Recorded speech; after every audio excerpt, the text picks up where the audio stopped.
patuloy pa rin nating minomonitor itong low pressure area. Ito po yung bagyong Ada na naging isang low pressure area na lamang at huling namataan 685 kilometers silangan ng Davao City dito sa may area nga ng Mindanao.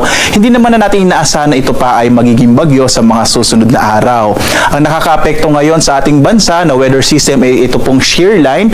Ito yung banggaan ng malamig na northeast monsoon at yung mainit na hangin nagmumula sa karagatang Pasipiko na tinatawag nating easterlies. At dahil nga sa shear line, inaasahan po natin na magiging maulap ang kalangitan at malaki yung posibilidad ng mga pag-ulan sa may bahagi ng Eastern Visayas, Caraga, Davao Region, ilang bahagi ng Northern Mindanao at Soc-Sargen sa araw na ito hanggang sa mga susunod po na araw.